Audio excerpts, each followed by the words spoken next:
எனக்குள்ள ஒரு மாற்றம் வரவில்லைன்னா என்னுடைய கிறிஸ்தவ வாழ்க்கையில் அர்த்தம் இல்லை.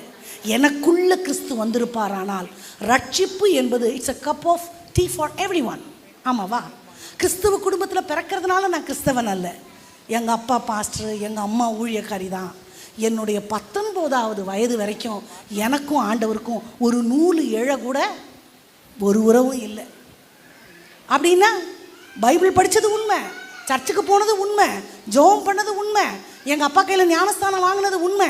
ஏசப்பாவை பிடிக்குமா? அதெல்லாம் பிடிக்கும். எந்த குடும்பத்தில் பிறந்து எந்த தாய் எதை சாமின்னு சொல்லி கொடுத்துருந்தாலும் அதை கும்பிட்டு தானே இருப்போம்.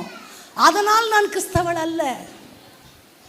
கிறிஸ்தவ பேர் வைக்கிறதுனால ஒருத்தவங்க கிறிஸ்தவங்கள் ஆயிட முடியாது. பத்மா முதலியார் சொல்லுவாங்க, பேக்கரியில் பிறந்தா குழந்தை பிரெட் ஆகிடாது. குழந்தை தான். நம்ம எல்லாருமே உலகத்தில் பிறந்த ஒரு குழந்தை தான். The very moment when I accept Christ as my personal savior, அதுதான் ரட்சிப்பினுடைய அந்த நேரம். ஆங்கிலத்தில் அதை அதை என்கவுண்டர் சொல்லுவாங்க. என்கவுண்டர்லாம் சுட்டு தள்ளுறது இல்லை, ஆண்டவரோட நான் ஒரு உறவு கொள்கிற நேரம்.